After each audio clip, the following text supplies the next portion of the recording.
For today's webinar, we are being joined by Gaurav Sarien. He's a total tech buff and one of India's top chatbot and AI specialists. He's also the head of business solutions at Value First and thoroughly enjoys working with global brands and helps them drive their growth much efficiently. We'll be covering a few topics in this webinar, namely what is eKYC, the importance of it, features, how chatbots can be used in eKYC, and how has automation changed it, and then we'll be open to the audience for a question and answer round.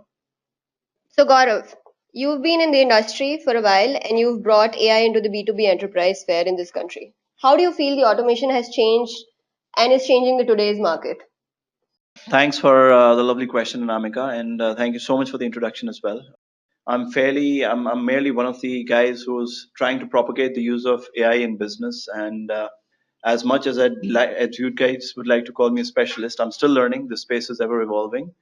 I feel, given the way in which business is being run these days, it's extremely important that the business processes are automated to the extent that we can drive the maximum operational efficiency. And with respect to that, chatbots and AI is going to play a crucial role in that direction. Yeah. Thank you so much for that, Gaurav. So why chatbots at all?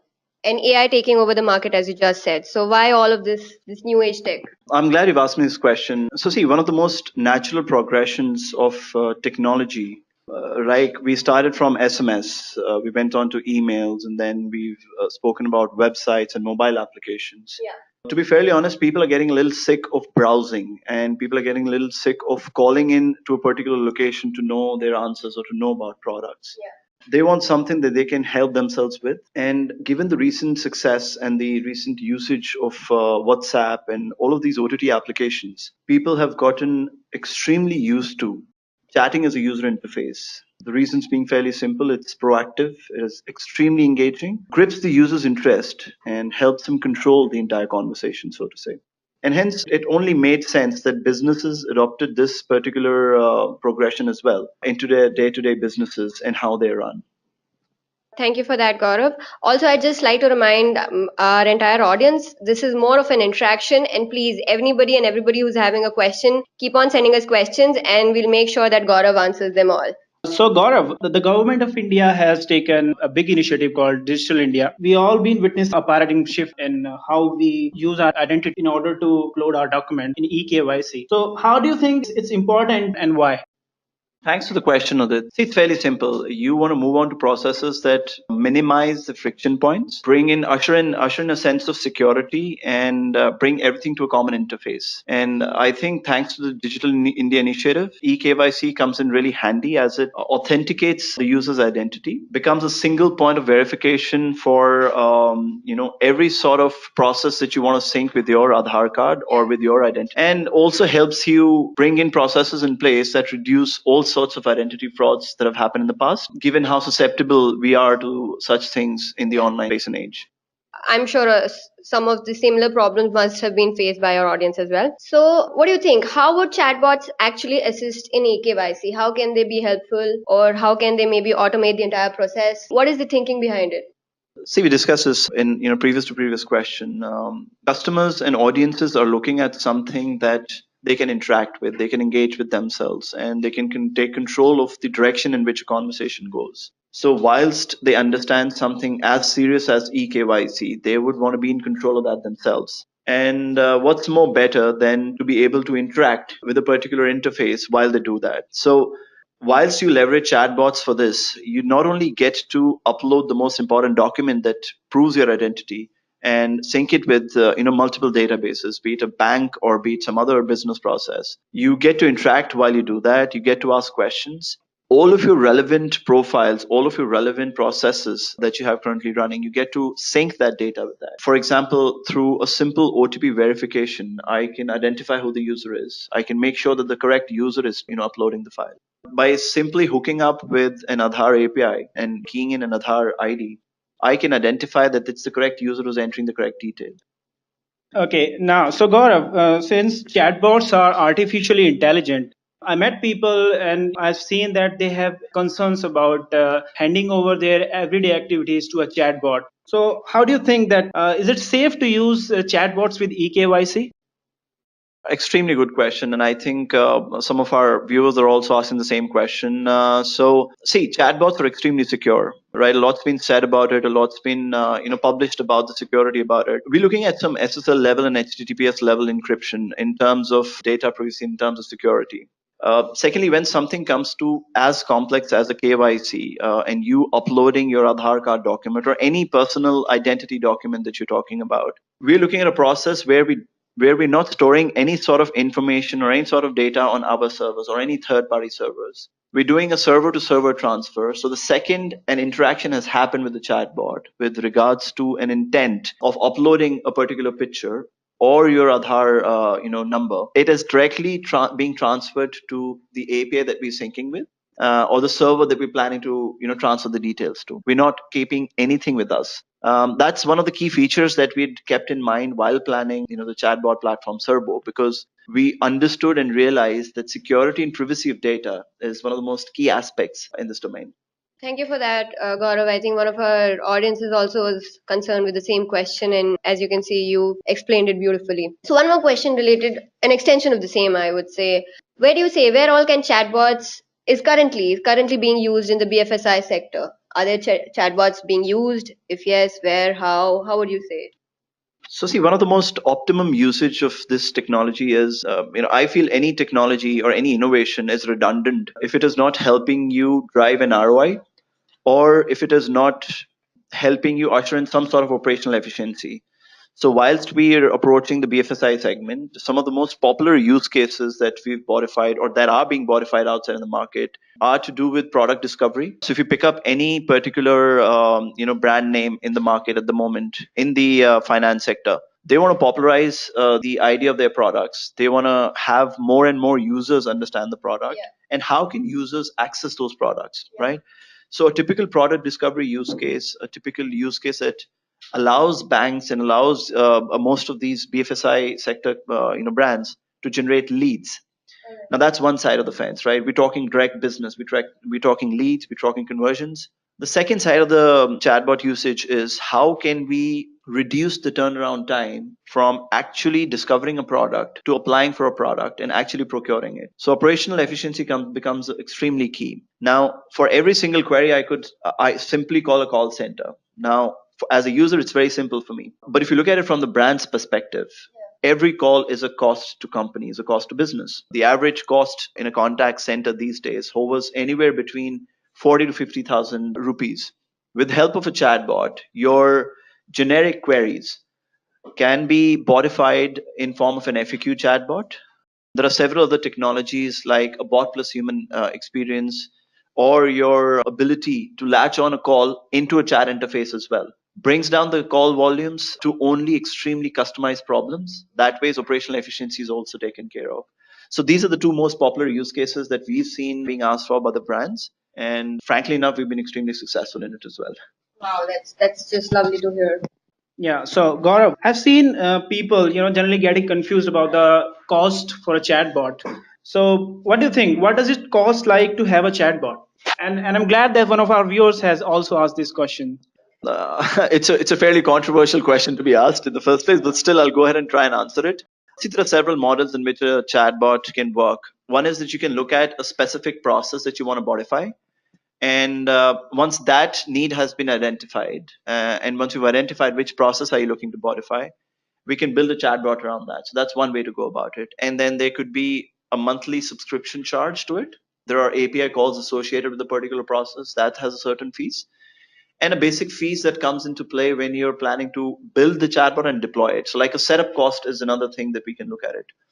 However, nothing's set in stone, right? The only constant parameter of defining a price for a bot comes down to two things: the level of integrations that we're planning to do with the systems to build the relevance into the chatbot, that is. That's number one. And second, how many interactions are we looking to consume, or how many API calls are we looking to consume? So these are the two constant parameters around it. Anything beyond that would hover in the range of the maintenance of a particular process, or would hover around upkeep, or anything to do with customizations in a particular chatbot that you've developed. So that's the kind of pricing models that are working at the moment. So Gaurav, I'll ask you something a little less technical here, but I think something that I would also personally want to know, apart from I'm sure our audience. So, do you feel, in your own personal way, is India ready for such a deeply internet-related concept such as chatbots and AI? Oh, we're more than ready, to be honest. The reason why I say that is because India is a market, and I might add, the fact that with the India initiative, it's been popularized to the extent that it only makes sense for our businesses also to understand that Indians are more connected than ever. Given the success of the 2Gs and the 3Gs in the mobile, space, we're looking at almost everybody getting connected to the internet very easily.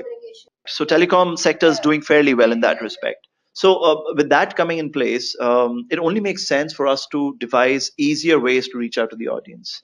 Now, of course, one very obvious question for India as a market comes in form of regional languages, right? And what are we doing about it? So imagine a scenario where you're not only leveraging internet or your web to reach out to the audience, you're not only leveraging a chatty user interface to reach out to the audience, but you're also able to speak to them in their language. One of the examples I'd like to talk about here. A couple of days back, I was speaking with a very major finance sector client of ours, down in Chennai. They're planning to put together a bot in a regional language for their audience for a particular use case, and I feel extremely proud and happy for the fact that we can support this given the vernacular capabilities of our platform. So, yep, I think India is more than ready to be on this platform.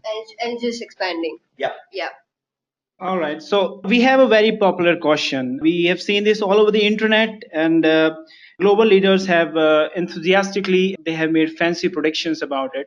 But I would like to know your opinion about this. So, what is your view on AI, artificial intelligence, taking over the world? Are we going to witness something like Transformers, or what sort of future that we are getting into?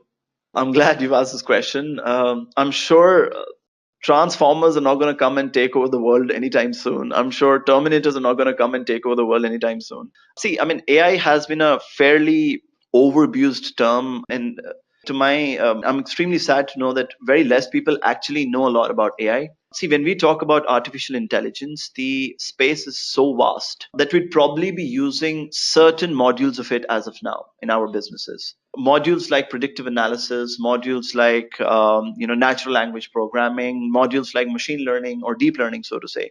Whilst for us, these modules are fairly big, but AI is a much bigger landscape that needs to be charted.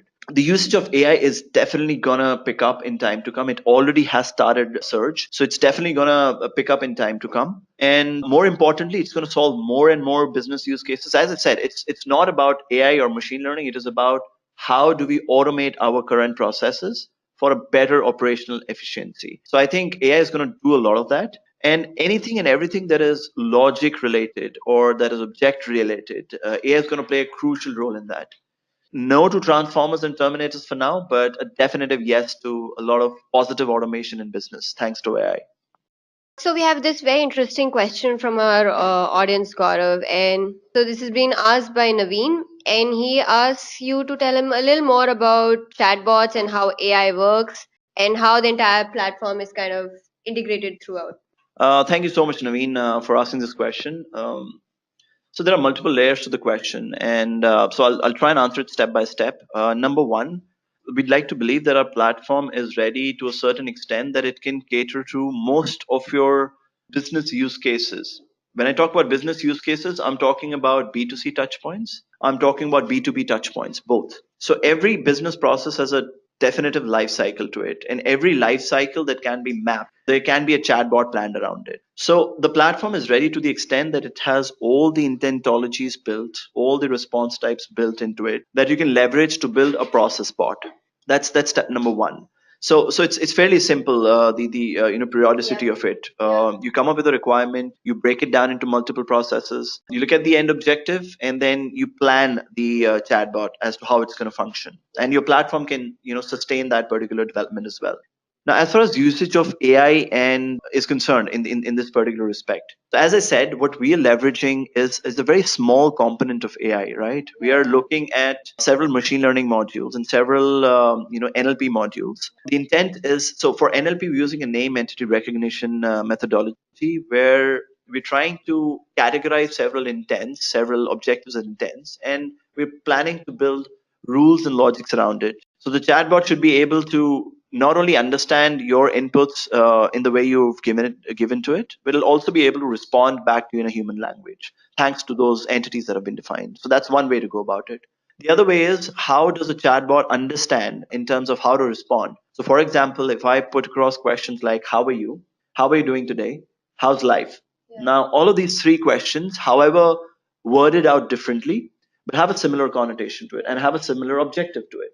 Yeah. Now, a chatbot, with the help of your semantic relatedness and several other ML modules, can be trained to put together multiple permutations and combinations of words and answer users, give an answer to users' query that will categorize in all of the three question types asked earlier. So that's the level of usage that we're doing at the in the moment, with our platform. It's mostly text related, but we're slowly graduating towards voice modules as well. I'm sure to be we'll be keeping you posted about that development. I'll just take a minute here to inform our audience that we'll be answering all the questions and sending them the entire recording of the webinar. So any question that we're not able to take up right now will be answered. And there's this another very good question being asked by Bhargav, Gaurav, and something related to similar what you've just been talking. And he asks, are there any technical requirements for the system? Sure. There are no fancy system requirements, to be very honest. It's a cloud-based solution. All it needs is an internet bandwidth to work on. That's number one. Secondly, we'd have specific system requirements or system dependencies when it comes to integrating with your internal systems, like your CRM or an ERP application or any other database that you want us to latch onto. So the platform can do it with the help of an API call. For you to have relevant conversations, we can identify who you are given the database that we're synced with. So if you're a current customer of a particular brand and you have a unique identification code, like a customer code, so to say, if you key it in, the chatbot should be able to hit back an API and should be able to identify who I am and should be able to make the conversation relevant for me. And likewise, whatever interactions I've had, if it needs to go back to a system for further processes to work on, that can be driven as well. So that's where the system dependencies come into picture, and that depends on use case to use case basis. Okay, so since we are approaching to our time limit, I would like to tell you our viewers that along with the recording of this entire webinar, we'll be sending a demo eKYC board to all of people who have registered with us, so you can have a deeper understanding of what we are talking about today. We are really running short on time, Gaurav, but one last question that we would like to ask from you. Again, an audience question. Do you also implement chatbots for workplace by Facebook? It's a brilliant question. In fact, I feel that somebody in my team is leaking out these details, because just the other day we were discussing about doing a hard integration with Workplace, because more and more brands are picking it up these days, and we feel it's a must-have. Yeah. So it's definitely something that we're correct. And in fact, yeah. So it's definitely something that we're planning to integrate with. And I'm pretty much sure in the next release, or probably the release after that, you should be able to integrate with Workspace for your business processes. Thank you so much, Gaurav. Thank you so much for your time. Thank you so much, Anamika. Thank you so much. Yeah, thank you so much, guys. Until next time, guys, we'll see you again in another webinar. This is me, Anamika Joshi, signing out. And this is Udit. And before we sign off, we would like to wish a very happy New Year 2018 to all of our viewers.